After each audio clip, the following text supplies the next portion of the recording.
तो everyone welcome welcome welcome. स्वागत है आप सबका। मेरा नाम है समृद्ध श्रीवास्तव और मैं हूं आपका GS educator.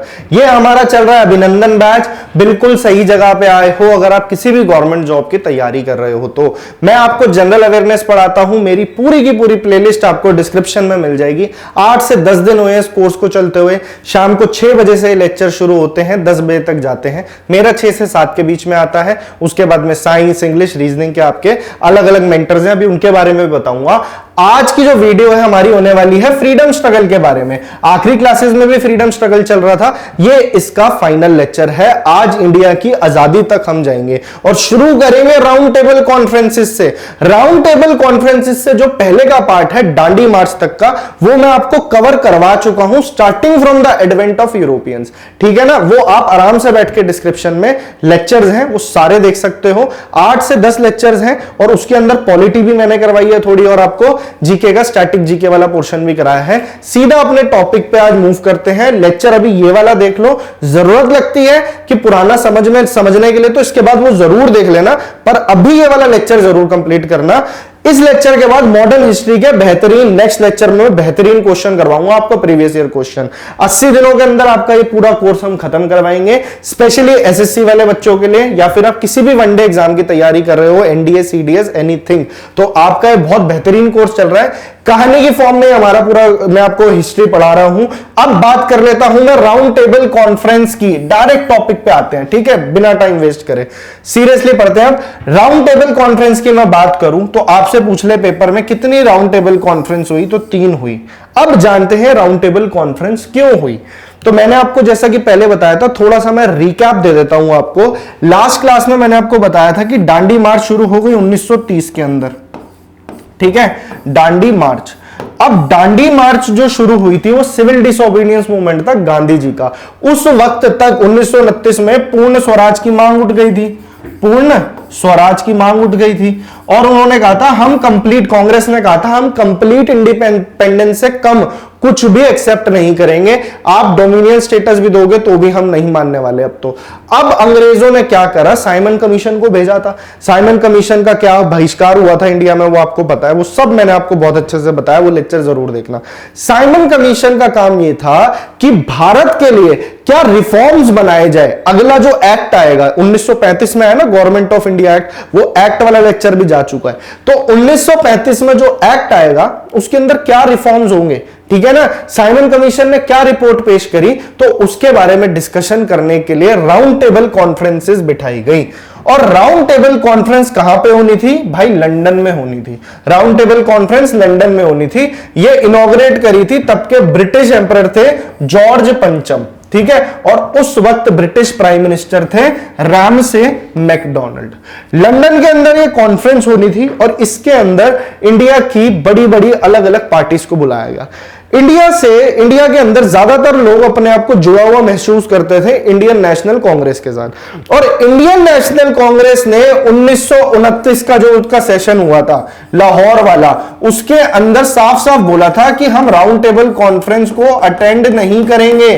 Round table conference से हमारा कोई लेना देना नहीं है, क्योंकि हमारी बातें सुनी ही नहीं जा रही हैं। जबकि ब्रिटिशर्स कहते थे पूरे इंडिया का मतलब पूरे इंडिया का मतलब कांग्रेस थोड़ी ना है, और भी तो पार्टीज है, हिंदू महासभा है, मुस्लिम लीग है, सब कुछ है। तो हमने इतने इनके अंदर लड़ाइयां बना दी हैं, इतने कॉन्फ्लिक्ट्स पैदा कर दिए हैं कि ये आपस में लड़ते रहेंगे, एक कंसेंसस पे ये आ ही नहीं सकते, ठीक है ना। तो राउंड टेबल कॉन्फ्रेंस में कांग्रेस को नहीं बुलाएंगे तो क्या हो जाएगा, तो क्या होगा, राउंड टेबल कॉन्फ्रेंस कर ली। पहली राउंड टेबल कॉन्फ्रेंस कब होती है, तो ये 3 साल एक के बाद एक हुई थी, 3 हुई थी। 1930 पहली, 1931 दूसरी राउंड टेबल कॉन्फ्रेंस, और 1932 तीसरी। अब हमें जानना है Indian national Congress round table conference तक कैसे पहुंची। तो पहली राउंड टेबल कॉन्फ्रेंस में तो नहीं गई इंडियन नेशनल कांग्रेस, उन्होंने मना कर दिया। पहली वाली हुई 1930 में, एग्जैक्टली डेट्स याद रखनी जरूरी नहीं है, ईयर याद रख लेना, पेपर में क्वेश्चन आएगा, जहां जहां से क्वेश्चन बनेगा मैं आपको बताता जाऊंगा। पहली राउंड टेबल कॉन्फ्रेंस कब हुई, 1930 में। कितने इंडियंस ने पार्टिसिपेट किया था भाई, 89 इंडियंस ने पार्टिसिपेट किया, पर बिना कांग्रेस के किसी बात पे एग्री किया ही नहीं गया, तो पहली राउंड टेबल कॉन्फ्रेंस हो जाती है फेल, पहली फेल हो जाती है। तो इसीलिए अब वहां से ब्रिटिश प्राइम मिनिस्टर का और सेक्रेटरी ऑफ स्टेट का यहां पे वाइसरॉय के ऊपर दबाव आने लगा कि आप इंडियन नेशनल कांग्रेस को राउंड टेबल कॉन्फ्रेंस में बुलाइए, कुछ भी कीजिए, और उससे बड़ी बात आप बुलाओ मत बुलाओ, सिविल डिसोबीडियंस मूवमेंट रुकवाओ। डांडी मार्च की वजह से ये जो डांडी मार्च शुरू हुई थी, लास्ट क्लास में बताया था, 12 मार्च 1930 से लेकर 6 अप्रैल तक इनकी जो है ये पैदल चल के गए गांधी जी, और वहां पे जाके नमक कानून को तोड़ा। ठीक है, तो ये दांडी मार्च से क्या हुआ था, पूरा का पूरा देश इस मूवमेंट में घुस गया था और ब्रिटिशर्स के लिए आफत हो गई थी।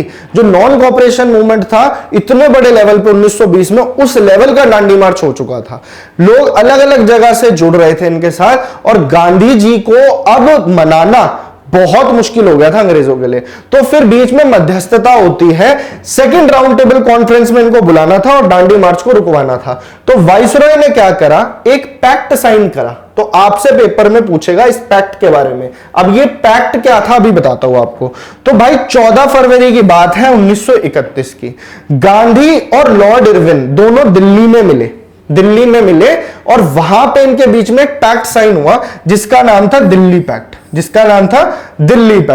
इसके अंतर्गत अब क्या हुआ अभी मैं आपको बताऊंगा। इसी पैक्ट को कहते हैं गांधी इरविन पैक्ट। अब आपको पता लगेगा, कई बार आपने सुना होगा गांधी इरविन पैक्ट क्या है, और ये वही टाइम था 1931 का ही, 1931 का 23 मार्च, जब भगत सिंह जी को फांसी होनी थी। भगत सिंह को फांसी थी, सुखदेव और राजगुरु को साथ में। ठीक है, तो इस टाइम पे अब गांधी जी के ऊपर प्रेशर ये भी था कि यार इनकी फांसी को भी माफ कराना है, सारी चीजें करनी है, और गांधी जी की अपनी भी बहुत सारी डिमांड्स थी जो पूरी करनी है। तो कुछ डिमांड्स गांधी जी को पूरी करवानी थी, कुछ इरविन को पूरी करवानी थी। तो इन्होंने कहा चलो मीटिंग करते हैं, देखते क्या बात बैठती है। गांधी जी ने यहां से 2-3 शर्तें रखी। पहली कि टोटल तो वैसे 11 पॉइंट्स थे, पर आपको मैं मेजर बताऊं तो ये थे कि एक तो आप जो लैंड रेवेन्यू उतना ज्यादा टैक्स लेते हो उसको 50% तक आप कम करो, 50% तक आप कम करो। जो नमक के ऊपर टैक्स लेते हो, जिस वजह से हमने दांडी मार्च शुरू करी थी, सॉल्ट टैक्स जो आप लेते हो उसे बंद करो, यानी कि आप सॉल्ट टैक्स को बंद कीजिए लेना, सॉल्ट टैक्स मना कर दिया कि नहीं लोगे। तीसरा, पॉलिटिकल प्रिजनर्स जितने हैं, अब उसके अंदर भगत सिंह वगैरह सब आ गए, पॉलिटिकल प्रिजनर जितने हैं उनको रिहा कीजिए, और सिविल डिसोबीडियंस मूवमेंट के अंदर जिन्होंने भी अपनी नौकरी छोड़ी है उनके साथ गलत व्यवहार मत करना। ये गांधी जी की कुछ इंपॉर्टेंट डिमांड्स थी।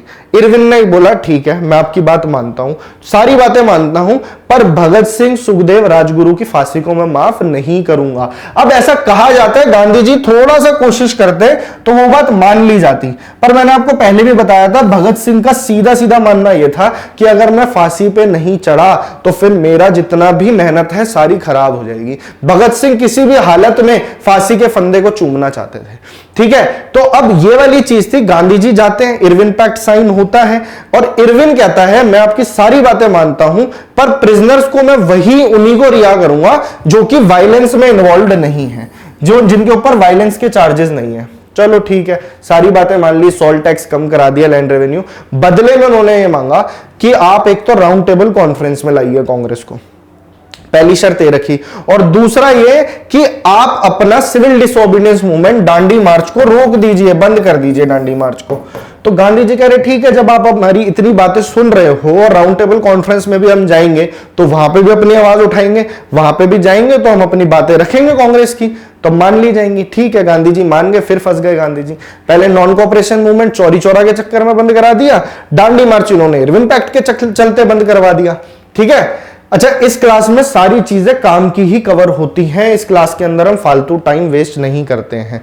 लेक्चर जहां पे भी अच्छा लगता है ना, इसको अपनी तरफ से शेयर जरूर कर देना, ठीक है, और कमेंट सेक्शन में बताइए कि आपको कैसा लग रहा है लेक्चर। अभी टेंशन मत लो, इसमें पॉलिटी भी कवर होगी, 2 लेक्चर ऑलरेडी आ चुके हैं पॉलिटी के, प्लेलिस्ट में देख लेना। ज्योग्राफी भी चलेगी, static, GK, economics, current affair सब होगा, टेंशन लेने की जरूरत नहीं है। और जहां तक बात है साइंस की, तो साइंस के लिए अलग से अभिषेक सर 7 बजे आपकी रेगुलर क्लास लेते हैं, वो भी बेहतरीन क्लास होती है, उसे भी जाके जरूर देखना। उसके बाद में रीजनिंग है, इंग्लिश है, वो भी आप देख सकते हो। एसएससी का हमारा टारगेट है इस साल का 2023 का, पर अगर आप किसी भी कॉम्पिटिटिव एग्जाम की तैयारी कर रहे हो तो most welcome, free of cost course है आपका। चलिए जी, सीधा गांधी जी की बात करते हैं। सिविल डिसोबीडियंस मूवमेंट ठीक है मान लिया, और सेकंड राउंड टेबल कॉन्फ्रेंस में चलिए चलते हैं। अब क्या होता है, सेकेंड राउंड टेबल कॉन्फ्रेंस के लिए गांधी जी लंदन पहुंचते हैं। अब आपसे पेपर में बहुत फैक्चुअल क्वेश्चन अगर पूछ ले, एसएससी को बड़ा प्यार है फैक्चुअल क्वेश्चनों से, तो वो पूछ लेगा कौन सी शिप में बैठ के गए थे, तो एसएस राजपूताना, और रुके कहां थे, किंग्सले हॉल में। एसएस राजपूताना शिप था और किंग्सले हॉल में रुके थे, बड़ा वीआईपी ट्रीटमेंट मिल रहा था। और जैसे ही पहुंचे वहां पे उनको बोला गया गांधी जी को तो अदनंगा फकीर है, पर गांधी जी का बड़ा वीआईपी ट्रीटमेंट हुआ, वहां पे खुशी खुशी गए, मस्त जहाज में ट्रैवल करके अच्छी इंटेंशन के साथ गए थे। और गांधी जी उस वक्त पूरी कांग्रेस को रिप्रेजेंट कर रहे थे, ठीक है। अब ये थोड़ी कांग्रेस के इतने सारे मेंबर है सबको चलो ही बुला लो लंदन, नहीं ना, तो गांधी जी उनके बिहाफ पे गए थे। सेकेंड राउंड टेबल कॉन्फ्रेंस चली सितंबर से लेकर दिसंबर के बीच में 1931 में, ठीक है। तो ये 3 ही साल याद रखना, 1930, 1931, 1932। 1931 की जो राउंड टेबल कॉन्फ्रेंस थी, गांधी जी ने उस पर पार्टिसिपेट करा, रिप्रेजेंटेटिव थे कांग्रेस के, उनके साथ सरोजिनी नायडू भी गई थी, भारत कोकिला, और मदन मोहन मालवीय जी भी गए थे। इनसे इनकी पुरानी दोस्ती थी। जब इंडिया आए थे गांधी जी तो इन्हीं के जो यूनिवर्सिटी है बनारस हिंदू यूनिवर्सिटी, वहां पे अपनी पहली स्पीच दी थी गांधी ने, वो भी मैंने आपको बताया पहले। सेकेंड राउंड टेबल कॉन्फ्रेंस में अब क्या हो रहा है, अब गांधी जी वहां बैठे हुए हैं, बस वो सर्कस को देख रहे हैं। सर्कस क्या, इन्होंने एक लॉलीपॉप छोड़ रखी थी सेपरेट इलेक्टोरेट की। हर लेक्चर में बताता हूं, सेपरेट इलेक्टोरेट, कम्युनल रिप्रेजेंटेशन, सांप्रदायिक प्रतिनिधित्व, क्या होता है ये। मुस्लिम लीग के कहने पे मुस्लिम्स के लिए सेपरेट इलेक्टोरेट इन्होंने शुरू किए थे कि भाई अगर कोई मुस्लिम बहुमत इलाका है तो वहां से कोई कैंडिडेट अगर खड़ा होगा सेंट्रल या प्रोविंशियल लेजिस्लेटिव इलेक्शन के लिए, तो वो एक मुस्लिम ही खड़ा होगा और वहां पे वोट उसको सिर्फ मुस्लिम डाल सकता है। तो कितना बड़ा डिवाइड एंड रूल की पॉलिसी इन्होंने शुरू करी थी। आगे जाके ये चीज इन्होंने सिखों को भी दे दी, एंग्लो इंडियंस को भी दे दी, तो इस तरीके से फैलाते चले गए।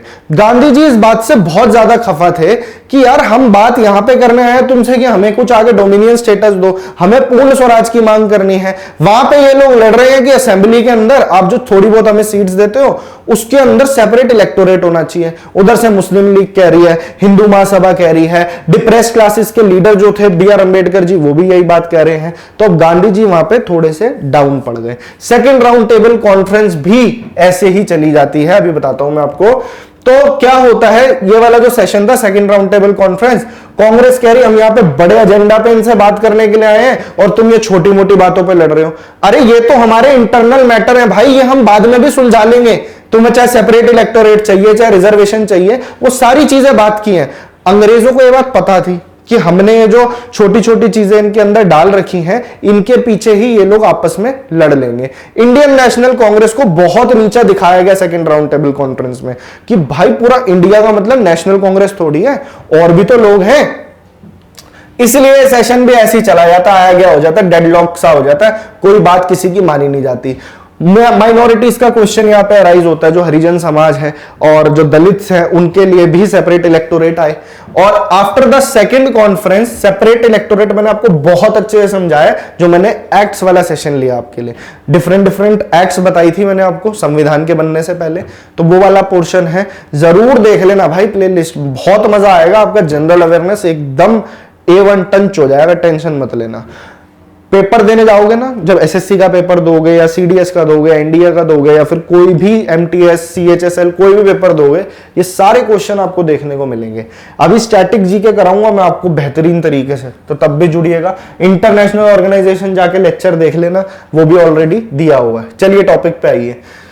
सेकेंड कॉन्फ्रेंस होती है, और हाँ आपसे मैं बात करना चाहता हूं, एक बार मेरे को जरा कमेंट सेक्शन में बताइएगा, अगर आप किसी भी एग्जाम की तैयारी कर रहे हैं तो आपकी तैयारी कैसी चल रही है। कोई अगर प्रॉब्लम आती है किसी भी तरह की, सिर्फ पढ़ाई से रिलेटेड नहीं, कोई भी डिस्ट्रैक्शन है, कोई भी परेशानी है, तो आप बिल्कुल बड़े भाई की तरह मेरे को, बड़ा या छोटा भाई जो भी आप कहना चाहते हो, बिल्कुल आप अपनी प्रॉब्लम्स को डिस्कस कर सकते हो मेरे से, कॉमेंट्स में बता देना। नहीं तो टेलीग्राम चैनल का लिंक है नीचे, वहां पे आप आराम से अपनी प्रॉब्लम शेयर कर सकते हो।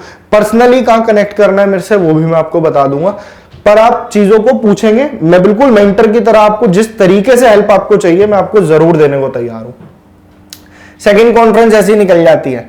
Civil disobedience movement of Gandhi ji कहते हैं यार इन्होंने तो, उनको याद आता है आने से पहले तो मैं इनके चाल में फंस गया, सिविल डिसोबीडियंस मूवमेंट इन्होंने बंद करवा दी, अब वापस इंडिया आ रहा हूं तो एक काम करो, उसे दोबारा शुरू करो। पर आप खुद समझिए इतने बड़े लेवल पे वो मूवमेंट था, बंद हो गया, दोबारा से शुरू करना कितना मुश्किल है। गांधी जी उधर से शिप से उतरते नहीं है कि अंग्रेज उनको अरेस्ट करके अंदर डाल देते हैं। सेकेंड राउंड टेबल कॉन्फ्रेंस भी ऐसे ही चली गई।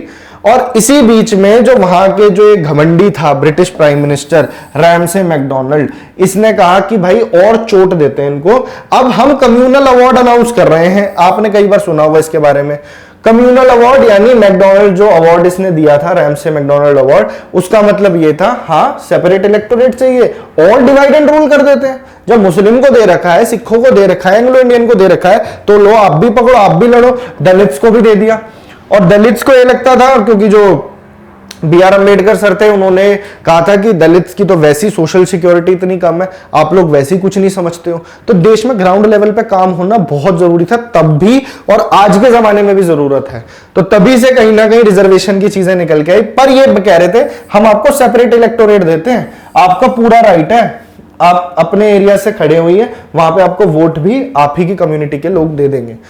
और इस चीज से गांधी जी बहुत ज्यादा नाखुश हो गए, बहुत ज्यादा, इतना ज्यादा कि उनको जेल में डाला था। अब आपसे पूछे कौन सी जेल में डाला था, तो येरवाड़ा जेल में डाला था, येरवाड़ा जेल। और ये जेल कहां पे भाई, ये पूना के अंदर है। वहां पे इनको गांधी जी वहां पे थे और गांधी जी ने कह दिया अब तो मृत्यु ही आएगी, अब मैं तब तक कुछ खाऊंगा नहीं, डेथ तक मैं फास्ट करूंगा, क्योंकि अब मेरा मन बहुत चोट पहुंची है। गांधी जी बार बार हंगर स्ट्राइक को यूज करते थे अपनी बातों को मनवाने के लिए। ठीक है, करना चाहिए, उनकी फैन फॉलोइंग इतनी ज्यादा थी कि लोग उनकी बातों को सुनते थे, पर यह भी अगर देखा जाए तो एक जिद थी। ठीक है, गांधी जी ने हंगर स्ट्राइक करी, बहुत कुछ करा, बहुत अच्छी बात है। गांधी जी उस वक्त फास्ट पे चले गए और उन्होंने कहा कि कम्युनल अवार्ड को मुझे नहीं पता, इसको बंद करो, मैं नहीं खाऊंगा, नहीं तो कुछ भी नहीं खाऊंगा, अन्न वन सब त्याग कर दूंगा। ठीक है, ये क्या हो गया रिमोट को।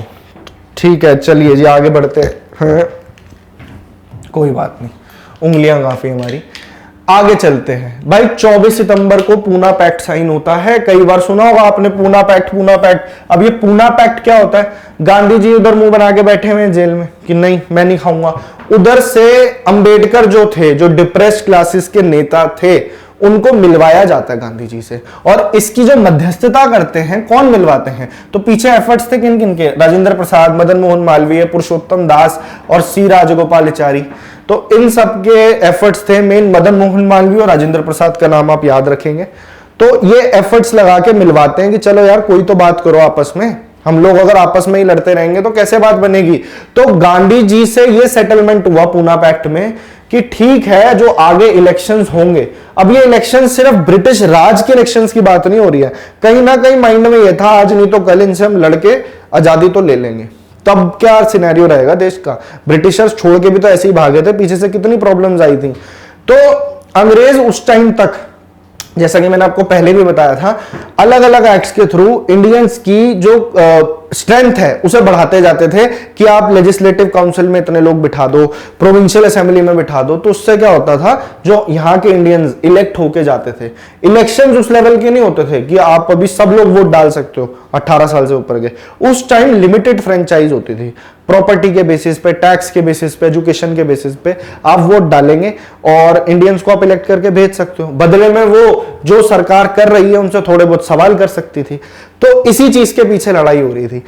अब गांधी जी कहते हैं ठीक है, सेंट्रल और प्रोविंशियल इलेक्शंस के अंदर, लेजिस्लेचर्स के अंदर आपको सीट्स दी जाएगी पर रिजर्वेशन के ऊपर, जैसे आज भी होता है रिजर्वेशन है लोकसभा राज्यसभा में as per the population of that particular class. ठीक है, SC ST के लिए, OBC के लिए आपको दिखता है SC ST के लिए रिजर्वेशन। तो उन्होंने कहा रिजर्वेशन तक बात ठीक है, सेपरेट इलेक्टोरेट प्लीज आप मत मांगिए। ठीक है, ऑलरेडी देश इतना बुरी तरीके से डिवाइड हो चुका है, इतना मत कीजिए। और B.R. अम्बेडकर बहुत ही इंटेलिजेंट पर्सन थे। मुझे नहीं लगता कि जैसे आप इतिहास देखोगे इनसे ज्यादा कोई पढ़ा लिखा हुआ नहीं एक पूरी पॉलिटिक्स में आज तक। कितनी तो इनके पास PhD थी, कितना पढ़े हुए थे, तो ये समझते थे, हर चीज की गंभीरता को समझते थे। और इसी के तहत इन्होंने गांधी जी की बात को माना कि ठीक है सेपरेट इलेक्टोरेट नहीं मांगते हैं, भाड़ में गया कम्युनल अवार्ड, रिजर्वेशन तक बात ठीक रहेगी। और गांधी जी ने फिर समझा इस बात को, ग्राउंड लेवल पे काम करना उन्होंने शुरू करा और उन्होंने all India anti untouchability league बनाई, जिसे हरिजन सभा भी कहते हैं। और इन्होंने एक वीकली पेपर भी चलाया लोगों के अंदर ग्राउंड लेवल पे काम करने के लिए हरिजन समाज के लिए हरिजन नाम का एक वीकली पेपर भी चलाया। पेपर में पूछा जाता है हरिजन वीकली पेपर किसने चलाया? महात्मा गांधी ने चलाया। ये सारे पॉइंट्स जो हैं टू द पॉइंट हैं, एग्जाम में आपको पकी पकाई खिचड़ी है ये आपके लिए, इस बात को समझिए। और ये कितना काम आएगा पेपर में भी आपको नेक्स्ट लेक्चर में पता लग जाएगा। कैसे? हर लेक्चर में अब आने वाले में मॉडर्न हिस्ट्री मैंने करा दी ना, बढ़िया वाले PYQs करवाऊंगा और आप देखना, आप धड़ाधड़ लगाओगे अगर आपने मेरे लेक्चर्स देखे हैं। नहीं भी देखे तो टेंशन मत लेना, अभी जब मैं आगे करवाऊंगा ना आपको क्वेश्चंस, तो उसी के अंदर काफी चीजें कवर करवा दूंगा, आराम से, टेंशन नहीं लेनी। थर्ड राउंड टेबल कॉन्फ्रेंस होती है 1932 के अंदर। 31 वाली भी ऐसी चली गई, 30 वाली भी चली गई, गांधी जी ने पार्ट लिया 32 वाली में, गांधी जी जेल चले गए। थर्ड राउंड टेबल कॉन्फ्रेंस होती है और इसका बस ईयर याद रखना, 32 में कुछ इतना इंपॉर्टेंट हुआ नहीं। इसको फिर से कांग्रेस ने बाइकआउट किया, अंग्रेजों ने कहा ठीक है नहीं मान रहे, हम अपनी तरफ से दोबारा रिफॉर्म कुछ निकाल लेंगे। 1935 में गवर्नमेंट ऑफ इंडिया एक्ट आती है और BR अम्बेडकर ऐसे एक लौते इंडियन थे जिन्होंने की तीनों राउंड टेबल कॉन्फ्रेंस को अटेंड किया था। अब ये फैक्ट ऐसी हवा में नहीं दे दिया मैंने, इसका कुछ मतलब है और इसका मतलब सीधा सीधा आपके लिए आपके पेपर में क्वेश्चन आता है। ऐसे कौन थे जिन्होंने तीनों राउंड टेबल कॉन्फ्रेंस में पार्ट लिया था? Doctor BR Ambedkar. कांग्रेस ने कितने में पार्ट लिया था? एक में, सेकेंड राउंड टेबल कॉन्फ्रेंस में। ठीक है, अब चलिए कहानी को आगे बढ़ाते हैं। इससे जो आगे वाला हिस्सा है, कॉन्स्टिट्यूएंट असेंबली बनने का मतलब पहली बार शुरुआत कहां से हुई? 1934 में हुई। 1935 में गवर्नमेंट ऑफ इंडिया एक्ट आई, वो सारा हिस्सा मैं आपको एक्ट्स वाले चैप्टर में बता चुका हूं। अभी इस लेक्चर के लिए आप ये समझ लीजिए, गवर्नमेंट ऑफ इंडिया एक्ट के अंदर ये बात आई कि चलिए इंडियंस को अब जगह दी जाएगी, प्रॉपर अच्छे लेवल पे फ्रेंचाइज को बढ़ा देते हैं, अच्छे लेवल पे इलेक्शंस करवाते हैं। कांग्रेस मुस्लिम लीग जिसने खड़ा होना हुई है इलेक्शंस में, इलेक्शंस करवाते हैं और आपको सीट्स देंगे हम। जो प्रोविंसेस हैं, प्रोविंसेस यानी ब्रिटिशर्स की उस टाइम पे स्टेट्स, प्रोविंशियल इलेक्शंस होते हैं और देखते हैं, और ये इलेक्शंस कंडक्ट होते हैं 1937 में। अब देखिए चीजें कैसे आजादी की तरफ जा रही हैं, अब समझिए बात को। तो भाई गवर्नमेंट ऑफ इंडिया एक्ट 1935 के तहत इलेक्शंस करवाए जाते हैं 1937 में। 1937 में वाले जो इलेक्शंस होते हैं, पहले देखिए कौन कौन सी प्रोविंसेस में होते हैं। प्रोविंसेस याद रखने की जरूरत नहीं है, बस नंबर याद रखना। 8 प्रोविंसेस के अंदर, उस वक्त ब्रिटिशर्स की 8 प्रोविंसेस थी, उसमें इलेक्शंस होते हैं। Madras, Bombay, central provinces, Bihar, Odisha, United provinces, north western frontier provinces and Assam. Result क्या आएगा? रिजल्ट वही आया जिससे लोग सबसे ज्यादा कनेक्ट करते थे। इंडियन नेशनल कांग्रेस जो थी भाई साहब, फ्लाइंग कलर्स के साथ पास हो जाती है इस एग्जाम में बढ़िया तरीके से, जैसे कि आप भी अपने एग्जाम्स में बढ़िया तरीके से पास हो जाओगे अगर आप इन लेक्चर्स को देखते रहते हो तो इंडियन नेशनल कांग्रेस पे सबसे ज्यादा सीट्स आती हैं और हर प्रोविंस में ऑलमोस्ट, सिवाय एक आध को छोड़ के, जैसे नॉर्थ वेस्टर्न फ्रंटियर प्रोविंस छोड़ दो, थोड़ा सा बांग्लादेश वाला एरिया छोड़ दो, तो उस एरिया को छोड़ के बहुत बढ़िया इनके पास सीट्स आती हैं।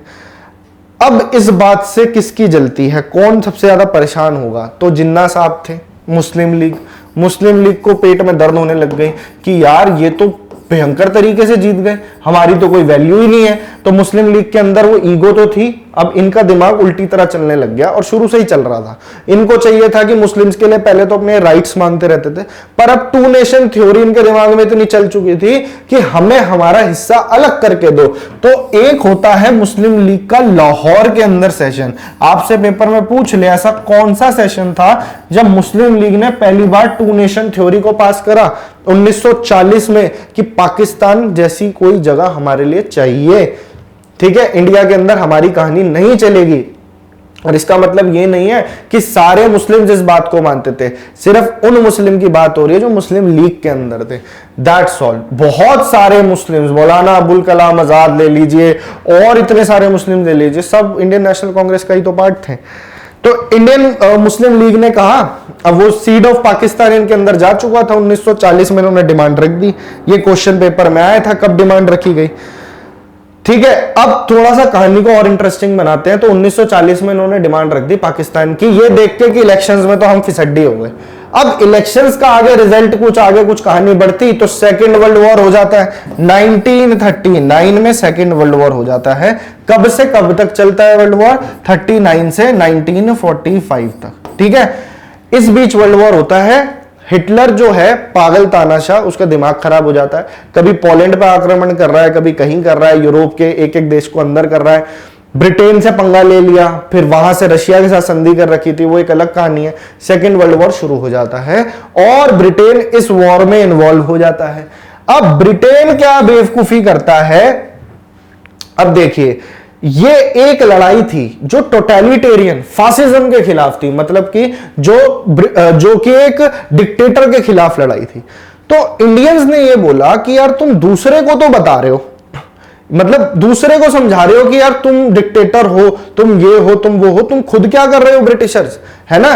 तो ये तो वही बात हो गई, छन्नी बोल रही है सुई से कि तेरे पेट में छेद, है ना।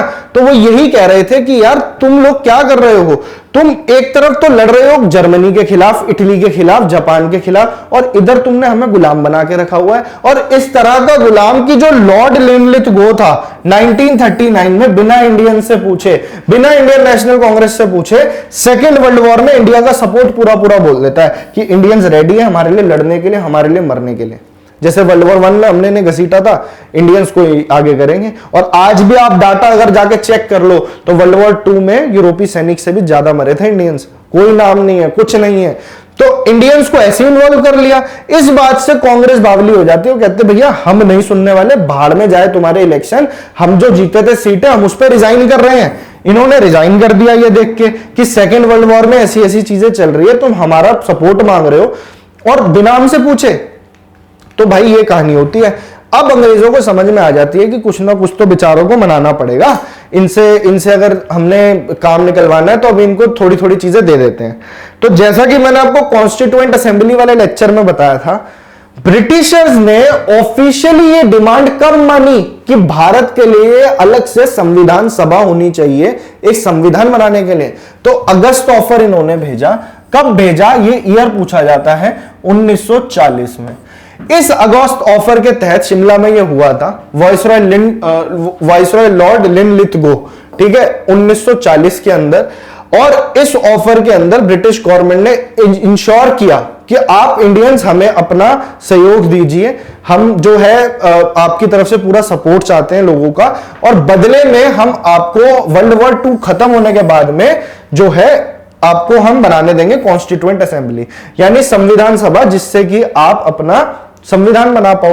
और साथ ही हम आपको ना जो हमारा एग्जीक्यूटिव काउंसिल है, जहां पे कि जो मेन सरकार है, उसके अंदर इंडियंस को हम जगह देंगे।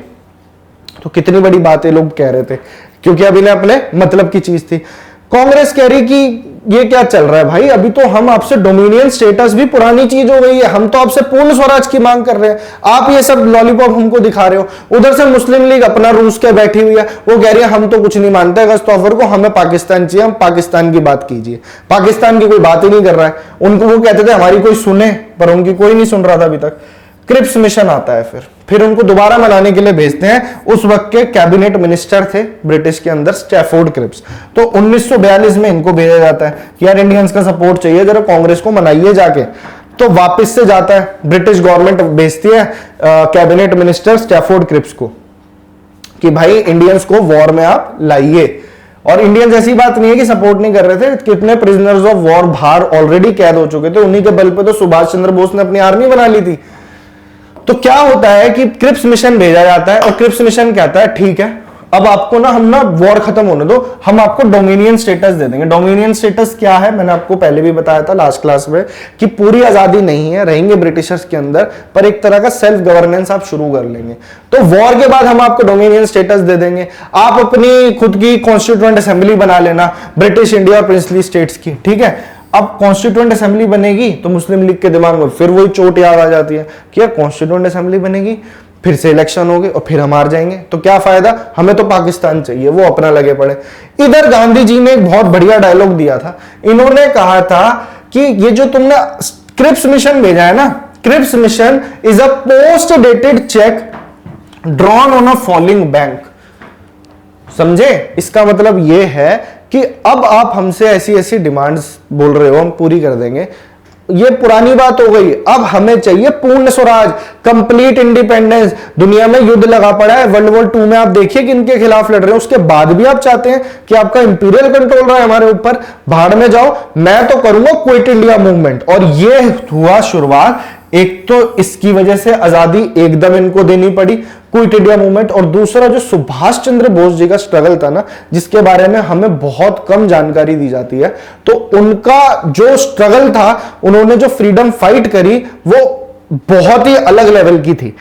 कैसे? विंस्टन चर्चिल ने अपने एक इंटरव्यू में कहा था, जब उनसे पूछा गया कि भारत को आजादी क्यों मिली, तो उन्होंने कहा था only because of one person and that was Subhash Chandra Bose ji. Subhash Chandra Bose ji का इतना खौफ हो गया था उस टाइम पर, भी बताऊंगा थोड़ा बहुत उनके बारे में भी। आगे बढ़ाते हैं कहानी को। अगस्त ऑफर फेल हो गया, क्रिप्स मिशन फेल हो गया, गांधी जी ने बोला क्विट इंडिया मूवमेंट चलाएंगे, अब तो भारत तुमको छोड़ना पड़ेगा, सारे काम रोक दो, सड़कों पे आ जाओ और इनका तो जीना आराम कर देंगे हम। 8 अगस्त 1942, ये डेट याद रखना, डेट ये वाली, ईयर तो सबके याद रख रहे हो आप। तो अगस्त ऑफर 1940, ठीक है, उसके बाद क्रिप्स मिशन 1942, और 1942 में क्विट इंडिया मूवमेंट 8 अगस्त को शुरू होती है, और एक रेजोल्यूशन पास किया जाता है। एक मुंबई में उस वक्त सेशन बनाया जाता है ऑल इंडिया कांग्रेस कमेटी का, और उसके अंदर गांधी जी जो है एक नारा देते हैं, करो या मरो, डू और डाई। पेपर का प्रीवियस ईयर क्वेश्चन है, डू और डाई स्लोगन किस मूवमेंट के अंदर दिया गया? क्विट इंडिया मूवमेंट में। किसने दिया? महात्मा गांधी ने दिया, ठीक है। और ये कहां पे दिया? गोवलिया टैंक मैदान बॉम्बे के अंदर। गोवलिया टैंक मैदान बॉम्बे के अंदर 8 अगस्त को ये मूवमेंट शुरू हो जाता है। इतना वास्ट ये मूवमेंट शुरू होता है, और इसके अंदर इतनी बुरी तरीके से ब्रिटिश फोर्सेस जो हैं इंडियंस को दबाती हैं, मारती हैं। कहते 60,000 लोगों को गोलियां मार दी थी, लाठियों से मार रहे हैं, बुरी तरह मार रहे हैं। और जैसे ही इन्होंने अनाउंस किया क्विट इंडिया मूवमेंट, अंग्रेजों ने देख लिया कि माहौल गर्म है, इनके लीडर्स को पकड़ो। तो इन्होंने क्या करा, गांधी जी और जो बाकी अन्य इंपॉर्टेंट लीडर्स थे, जवाहरलाल नेहरू और वो सब जो थे, उनको उठाया और उनको जेल में डाल दिया। और इधर क्या हुआ, पूरे देश में अनार्की फैल गई, ब्रिटिशर से कंट्रोल ही नहीं हो रहा, ये सिर्फ गोलियां मार रहे हैं लोगों को। और लोगों की भी इस बार हट चुकी थी, उन्होंने भी कूटना मारना शुरू कर दिया, ब्रिटिशर्स के साथ भी खूब वायलेंस करी। और इस वक्त गांधी जी से फिर नहीं गए कि गांधी जी देखो आप तो नॉन वायलेंस करते हो, आपने पहले भी हमारा एक प्रोटेस्ट रुकवाया था, नॉन कोऑपरेशन मूवमेंट का बताया था ना, चौरी चौरा की वजह से। चौरी चौरा जो 1922 में हुआ था, 5 फरवरी को, चौरी चौरा की वजह से आपने नॉन कोऑपरेशन मूवमेंट को रुकवाया। डांडी मार्च भी आपको हमने समझा लिया, अब क्विट इंडिया मूवमेंट का भी कुछ करो, इतना वायलेंस हो रहा है। तो गांधी जी कहते हैं इस वायलेंस का कारण आप ही लोग हैं, भाड़ में जाओ, मैं नहीं सुनता तुम्हारी। क्विट इंडिया मूवमेंट में अगर कुछ भी वायलेंस हो रहा है, इसके जिम्मेदार अब आप लोग हैं, आप लोग निपटो। तो अब अंग्रेजों को समझ में आ गई थी कि यार यहां ज्यादा दिन तक दाल अपनी नहीं गलने वाली, ठीक है। तो ये सारी चीजें हुई, बंगाल, बिहार, यूपी, मद्रास, बॉम्बे, हर जगह इस रिवोल्ट का जो क्विट इंडिया मूवमेंट थी उसका इंपैक्ट देखने को मिला, और पूरी इंडिया से पार्टिसिपेशन था इसके अंदर। इसी मूवमेंट के दौरान एक क्वेश्चन है प्रीवियस ईयर पेपर एसएससी का, क्या क्वेश्चन है उसके अंदर कि पैरेलल गवर्नमेंट, साथ ही साथ गवर्नमेंट बना ली गई, कुछ आजाद कर दिया गया, पैरेलल गवर्नमेंट बना ली गई। कहां कहां पे? तो एक तो जगह है बलिया उत्तर प्रदेश में, ठीक है, दूसरा तैमलुक है, मिदनापुर, तैमलुक और मिदनापुर बंगाल के अंदर, और एक सतारा और एक तलचड़। ये 4 क्वेश्चन, ये क्वेश्चन आपके पेपर में आया था, कहां कहां पे पैरेलल गवर्नमेंट बनाई गई क्विट इंडिया मूवमेंट के अंदर। तो ये याद रखना, उत्तर प्रदेश का बलिया, तैमलुक मिदनापुर बंगाल में, और तलचर उड़ीसा में, और सतारा महाराष्ट्र के अंदर, ठीक है। ये हो गया क्विट इंडिया मूवमेंट, और ये साथ साथ सारी चीजें चल रही थी। और पीछे क्या हो रहा था? आजाद हिंद फौज की शुरुआत, बढ़िया वाली चीज अब पढ़ेंगे सुभाष चंद्र बोस जी के बारे में। मैं चाहूं तो इसके लिए अलग लेक्चर भी ला सकता हूं, आप बता देना मेरे को कमेंट सेक्शन में, पर आज का हम लेक्चर में इसको कवर करते हैं, क्योंकि फिर इसके बाद में हमारी मॉडर्न हिस्ट्री वाइंड अप हो जाएगी, और फिर मजा आएगा आपको PYQs करवाने में। आगे मैं आपको ancient history, medieval history, polity की भी अभी क्वेश्चंस चलेंगे, और मजा आएगा स्टैटिक जीके में भी। स्टैटिक जीके के भयंकर क्वेश्चन पूछे जाते हैं आपके पेपर में, सारे कवर करेंगे। आ जाइए, आजाद हिंद फौज की बात करते हैं। पहले सुभाष चंद्र बोस जी के बारे में एक दो बातें जो पेपर में पूछी जाती है वो याद कर लेते हैं। सुभाष चंद्र बोस जी ने 1921 में कांग्रेस को ज्वाइन कर लिया था और अपनी बढ़िया नौकरी, सिविल सर्विसेज की नौकरी, सोचिए आपको कोई बोले कि सिविल सर्विसेज की नौकरी आज की डेट में आप छोड़ दीजिए, सिलेक्ट होने के बाद उन्होंने छोड़ दी, देश की आजादी की लड़ाई में कूद पड़े। अच्छा, उस वक्त तक सुभाष चंद्र बोस और जवाहरलाल नेहरू की काफी अच्छी दोस्ती थी और इनके आइडियाज भी काफी मैच करते थे। ये इतने पॉपुलर हो चुके थे, अब इनके आइडिया सीधा था कि बहुत इनसे प्यार से बात कर लिए, गांधी जी को भी समझाते थे कि जो है ना, मेरा रास्ता थोड़ा सा स्ट्रॉन्ग जरूर है पर हमें इनके खिलाफ रिटेलिएट करना पड़ेगा। तो सुभाष चंद्र बोस की भी आइडियोलॉजी उस वक्त प्रमोट होने लगी, लोगों को पसंद आने लगी, जिस वजह से जो हरिपुरा सेशन था कांग्रेस का, जो 1938 में होता है, सुभाष चंद्र बोस जी को उसका प्रेसिडेंट, अनअपोज्ड प्रेसिडेंट कांग्रेस के बन जाते हैं पहली बार, जबकि जवाहरलाल नेहरू 3 बार बन चुके हैं। और आगे क्या कहानी होती है कि अगली बार ये गांधी जी के एकदम आमने सामने खड़े हो जाते हैं। 1939 का एक त्रिपुरी सेशन हुआ था त्रिपुरा में, ठीक है। इस सेशन के अंदर बात चल रही थी, अब ये सेशन डिसाइडिंग पॉइंट था, क्या सुभाष चंद्र बोस जी प्रेसिडेंट बनेंगे या गांधी जी के ऊपर जिनका हाथ है, पट्टाभी सीतारमैया, उन्हें बनाया जाएगा प्रेसिडेंट। इधर जो क्लैश हुआ, आइडियोलॉजी का क्लैश था और रिजल्ट यह आया कि सुभाष चंद्र बोस जी प्रेसिडेंट बन जाते हैं। गांधी जी फिर अपनी जो है बुरा मान जाते हैं कि नहीं, ये सब नहीं चलेगा, सुभाष चंद्र बोस की आइडियोलॉजी पे अब हम चलेंगे क्या। हालांकि इनमें प्यार बहुत ज्यादा था, आइडियोलॉजी डिफरेंस था, गोल एक ही था, देश की आजादी, देश की बेटरमेंट। सुभाष चंद्र बोस जी से फिर गांधी जी नाराज हो जाते हैं, तो सुभाष चंद्र बोस जी गांधी जी को इज्जत देते हुए कहते हैं, मैं ही पीछे हट जाता हूं, कोई बात नहीं, आप प्रेसिडेंट किसी और को बना दीजिए। तो त्रिपुरी सेशन के अंदर प्रेसिडेंट, कांग्रेस का प्रेसिडेंट बनाया जाता है राजेंद्र प्रसाद जी को, ठीक है जी। आगे करते हैं, तो गांधी जी से वो बात करते हैं और रिजाइन कर देते हैं और राजेंद्र प्रसाद को प्रेसिडेंट बना दिया जाता है।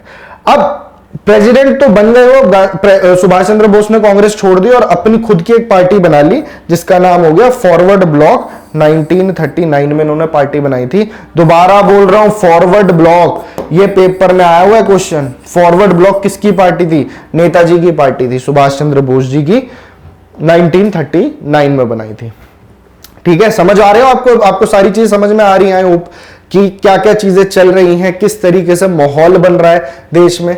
अब आगे बढ़ते हैं, आजाद हिंद फौज की बात कर लेते हैं। आजाद हिंद फौज से पहले नेताजी को हाउस अरेस्ट में भी रखा गया, पहले तो जेल में थे। फॉरवर्ड ब्लॉक बनते ही उनको अंग्रेजों ने कहा कि यार ये तो खतरनाक आदमी है, नेशनल कांग्रेस में थे जब तक, तब तक तो कहानी सही चल रही थी, इनको हाउस अरेस्ट करके रखो। ये वैसे ही इतने तेज थे, सुभाष चंद्र बोस जी चुपचाप निकल जाते हैं वहां से, इनके आगे पीछे इतने अफसर होते हैं, सबको गोली देके ये निकल जाते हैं यहां से और पूरा अफगानिस्तान वाला एरिया ट्रैवल करके रशिया से होते होते जाके जर्मनी चले जाते हैं। जर्मनी में हिटलर से मिलते हैं, वो कहते हैं दोस्त का क्या बोलते हैं, दुश्मन का दुश्मन दोस्त होता है ना। तो ये कहते हैं भाड़ में जाए, जितना मर्जी बुरा हो हिटलर, जितना मर्जी बुरा हो इटली, जितना मर्जी बुरा हो जापान, मैं तो इनसे हाथ मिलाऊंगा क्योंकि अब मैं इन्हें दोस्त बनाऊंगा। ये है तो ब्रिटेन के खिलाफ ना, उसी एम्पायर के खिलाफ है जिनसे हमारी लड़ाई है। तो जर्मनी जाते हैं, हिटलर को भी इंप्रेस करते हैं, वो फोटोज भी आपको नेट पे मिल जाएगी। सुभाष चंद्र बोस जी का प्लान ये होता है, जो इंडियन सोल्जर्स को जबरदस्ती लड़ाई में घसीट के आप ले आते हो और बाद में वो फिर पकड़े जाते हैं बाहर की कंट्रीज में, तो उन्हें बोलते हैं प्रिजनर्स ऑफ वॉर्स। तो इनको इकट्ठा करके क्यों ना मैं अपनी एक फौज बना लूं, तो ये इनका प्लान था। और इनकी दूसरी टीम भी एक काम कर रही थी। तो एक आजाद हिंद फौज की स्थापना कब होती है, ईयर याद रखना। इसकी स्थापना करते हैं कैप्टन मोहन सिंह। आपसे पूछ रहे किसने करी आजाद हिंद फौज की स्थापना? कैप्टन मोहन सिंह ने करी, सुभाष चंद्र बोस जी ने नहीं करी। सुभाष चंद्र बोस जी को इसका कमांडर बनाया गया आगे, ठीक है, रश बिहारी बोस और निरंजन सिंह गिल। अब आईएनए यानी इंडियन नेशनल आर्मी बनाई गई, इसको बनाया गया पहली बार मोहन सिंह ने ही बनाया, जिसके अंदर कौन कौन थे, सैनिक कौन थे? तो वही इंडियन प्रिजनर्स जो कि वॉर के अंदर पकड़े गए थे और जापान ने इनको कैप्चर करके रखा था सिंगापुर के अंदर। तो सिंगापुर में आईएनए की स्थापना करी जाती है और जो पहली डिवीजन थी आजाद हिंद फौज की, उसे बनाया जाता है सितंबर 1942 में अंडर कैप्टन मोहन सिंह। तो आपसे पूछ ले आजाद हिंद फौज आईएनए की स्थापना कब होती है? तो 1942 में होती है। कहां होती है भाई? सिंगापुर में होती है। कौन करता है?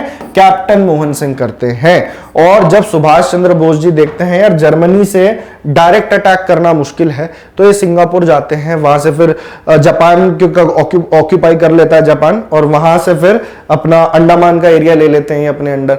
मणिपुर और नॉर्थ ईस्ट से अटैक करना शुरू करती है आजाद हिंद फौज।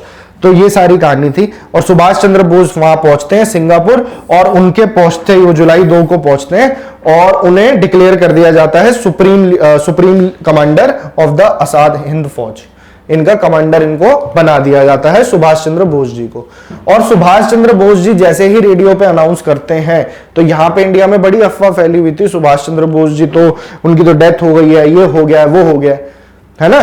तो पर उनके सब हैरान हो जाते हैं, अंग्रेज से लेके सब लोग हैरान हो जाते हैं कि यार ये इंसान अभी तक जिंदा है। तो इस बात को कैसे मान ले कि उनकी जो मौत हुई वो एक प्लेन क्रैश में हुई थी। उन्होंने कई बार सरकार को धोखा दिया। आगे बढ़ाते हैं कहानी को। सुभाष चंद्र बोस जी जो थे, ठीक है, उन्होंने formation of provisional government, Azad Hind की इन्होंने प्रोविजनल गवर्नमेंट बनाई। फ्री इंडिया इन्होंने कहा कि ये एक प्रोविजनल गवर्नमेंट है, गवर्नमेंट इन एग्जाइल है, मतलब कि गवर्नमेंट इंडिया के ऊपर किसी और ने कब्जा कर रखा है, हमारी अपनी गवर्नमेंट या सिंगापुर में हम शुरू कर रहे हैं फ्री इंडिया की। और खुद को हेड ऑफ स्टेट और प्राइम मिनिस्टर इन्होंने बनाया। ये आजाद हिंद फौज के जो थे सुभाष चंद्र बोस हेड थे, जो आने वाली गवर्नमेंट थी उसके, ठीक है। इस टाइम तक सुभाष चंद्र बोस ने, यही वो टाइम था 1943 का, जब इन्होंने फेमस स्लोगन दिया था दिल्ली चलो और जय हिंद। जय हिंद भी आपसे पूछ ले किसने बोला, तो सुभाष चंद्र बोस ने। दिल्ली चलो इन्होंने बोला, और तुम मुझे खून दो मैं तुम्हें आजादी दूंगा, you give me your blood I will give you your freedom. तो ये किन्होंने बोला, ये भी सुभाष चंद्र बोस जी ने बोला। आपसे पूछ ले गांधी जी को फादर ऑफ द नेशन का टाइटल किसने दिया था, फादर ऑफ नेशन का, तो ये भी सुभाष चंद्र बोस जी ने दिया था। बहुत इज्जत करते थे गांधी जी की सुभाष चंद्र बोस, जवाहरलाल नेहरू की भी करते थे, इसलिए इन्होंने 3 ब्रिगेड बनाई, सुभाष ब्रिगेड और गांधी के नाम से ब्रिगेड और नेहरू ब्रिगेड, ठीक है। और इन्होंने एक लड़कियों के लिए भी वुमेन्स रेजिमेंट भी बनाई, जिसका नाम था रानी ऑफ झांसी, झांसी रानी रेजिमेंट। और 3 ब्रिगेड जैसा कि मैंने आपको बताया, गांधी ब्रिगेड, नेहरू ब्रिगेड और सुभाष ब्रिगेड इन्होंने बनाई अपनी फौज में। अंडमान वाला एरिया इन्होंने अपने पास रख लिया, ठीक है, अंडमान वाला एरिया इन्होंने अपने पास रखा, और वहां से फिर इन्होंने अटैक करने शुरू करे।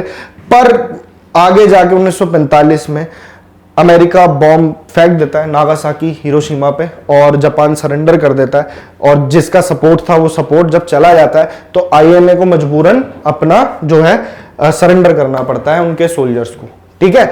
और उनके बाद में उन पर मुकदमा चलाया जाता है इंडिया के अंदर, ब्रिटिशर्स चलाते हैं रेड फोर्ट पे, आईएनए ट्रायल जिसको बोलते हैं, आईएनए ट्रायल, जिसमें शाहनवाज वगैरह थे, आईएनए ट्रायल होता है, एसएस गिल, शाहनवाज, ठीक है। तो इनके ऊपर आईएनए ट्रायल चलाता है जो बड़े बड़े ऑफिसर होते हैं। क्या, किस बात का, कि तुमने राजद्रोह करा है, सेडिशन का तुम पे क्राइम है। तो यहां पे इंडियंस कहते हैं तुम कौन हो मुकदमा चलाने वाले आईएनए के खिलाफ।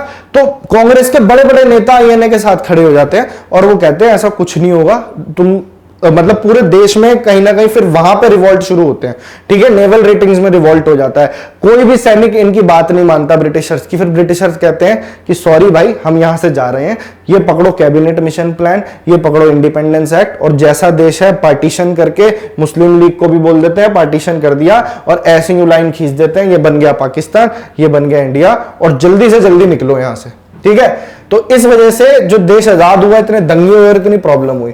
खैर हम अपने टॉपिक पे आते हैं। नेताजी सुभाष चंद्र बोस ने एड्रेस किया पहली बार महात्मा गांधी को फादर ऑफ नेशन। ये सारे क्वेश्चन अभी पीवाईक्यूज में आपको मिलेंगे अगली क्लास में। फटाफट से लेक्चर वाइंड अप करते हैं, लंबा हो जाएगा नहीं तो।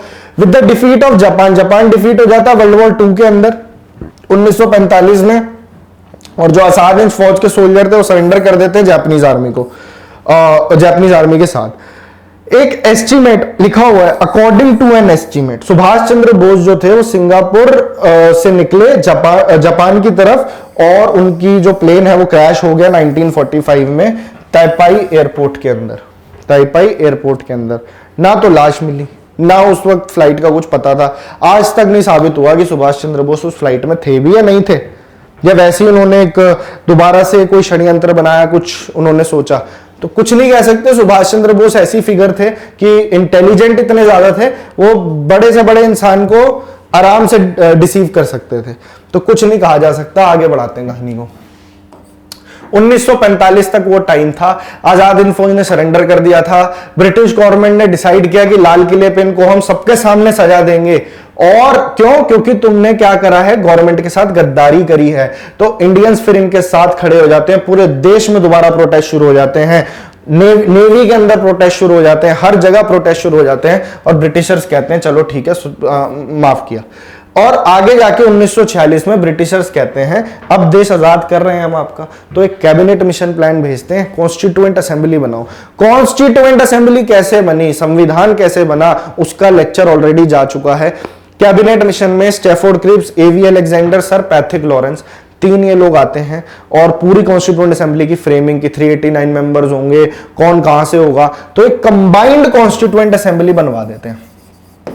Combined constituent assembly. जिन्ना फिर पागल हो जाता है कि यार देश में दोबारा असेंबली के लिए इलेक्शंस हुए और हम फिर हार गए, और अब तो डायरेक्ट एक्शन का टाइम आ गया। जिन्ना कहता है डायरेक्ट एक्शन डे, 1946 में डायरेक्ट एक्शन डे बोलता है कलकत्ता में, मतलब अब इस देश को कुछ भी करो, अलग करो।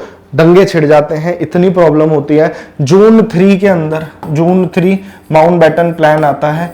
माउंटबेटन प्लान उस वक्त का वाइसरॉय था, माउंटबेटन प्लान। उसमें पहली बार माना जाता है कि हां अब इंडिया और पाकिस्तान 2 डोमिनियंस बनेंगे, ठीक है। और ये प्रिंसली स्टेट्स जो रह गई हैं 560 के करीब, उन पे चॉइस है, चाहे तो इंडिया में चली जाए, चाहे तो पाकिस्तान में चली जाए, और चाहे तो इंडिपेंडेंट रहे।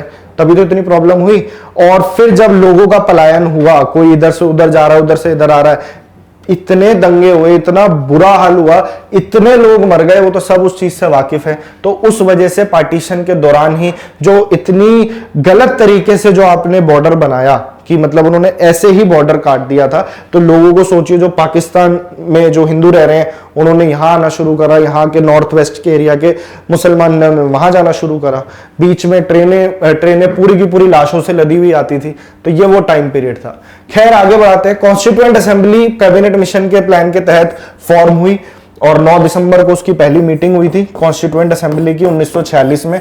ये सारी चीजें कहां हैं, तो ये मेरे थर्ड या फोर्थ लेक्चर में मिल जाएंगी, प्लेलिस्ट में जाके देखना।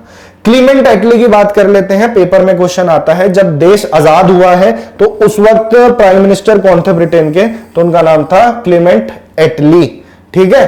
और जेबी कृपलानी उस टाइम पे कांग्रेस के, इंडिया में जो कांग्रेस थी उसके प्रेसिडेंट थे जब पार्टीशन हो रहा था। तो JB Kripalani was the president of the Congress. Lord Mountbatten आखिरी वॉइसरॉय, फर्स्ट गवर्नर जनरल रहे जब इंडिया आजाद हुआ है। आपसे पूछ ले इंडिपेंडेंट इंडिया के पहले गवर्नर जनरल कौन थे, बच्चे लगा के आते हैं सी राजगोपालचारी, नहीं, सी राजगोपालचारी लास्ट गवर्नर जनरल थे और पहले इंडियन गवर्नर जनरल थे। तो आपसे पूछ ले पहले गवर्नर जनरल आजाद भारत के कौन थे, तो ये ऑनररी रैंक थी, लॉर्ड माउंटबेटन को दे रखी थी। पावर नहीं रही इनके पास अब, पर ठीक है। सी राजगोपालचारी पहले इंडियन और last governor general of India. बस हो गया देश आजाद। उम्मीद करता हूं आपको आज का लेक्चर अच्छा लगा होगा। जाने से पहले एक बात सुन लो, ये सारे लेक्चर्स जो मैं आपको करवा रहा हूं वो सारे आपको अवेलेबल हैं। एक बार मैं आपको अपनी टीम से मिलवा देता हूं, एक बार दिखा देता हूं, बस 1 सेकेंड देना मेरे को, 1 सेकेंड। हाँ, तो ये हमारा अभिनंदन बैच चल रहा है। वैसे हमारा स्लोगन ये है 79 दिनों की तैयारी, सरकारी नौकरी तुम्हारी। मेन बात ये है इतने दिनों में आपका कोर्स वाइंड अप करवा दिया जाएगा, including all the mock practices, सारे क्वेश्चंस प्रैक्टिस कराए जाएंगे। ये सारी आप लोगों के लिए टीम है। Rohit sir for reasoning, English के कपिल सर, साइंस और जनरल अवेयरनेस के हम लोग हैं, आपको पढ़ाते हैं अभिषेक सर और समृत सर। तो आपको जो जनरल अवेयरनेस वाला पोर्शन है उसके लिए अलग प्लेलिस्ट मिल जाएगी अभिनंदन बैच से। अभिनंदन बैच एसएससी जनरल अवेयरनेस सिर्फ एसएससी के लिए नहीं है, जिसने पढ़ना है, जिस तरीके से अपनी जीके को स्ट्रॉन्ग करना है आप कर सकते हो। अगली क्लास में मॉक टेस्ट लगाएंगे मॉडर्न हिस्ट्री के, देखते हैं कितने क्वेश्चन अब आप लगा पाते हो। ठीक है, ज्यादा से ज्यादा शेयर कीजिए लेक्चर को, और अच्छा लगता है जब आप वीडियोस पे कमेंट्स करते हैं तो वो भी कीजिए। तो मिलता हूं मैं आपसे आपकी नेक्स्ट क्लास में। Thank you so much.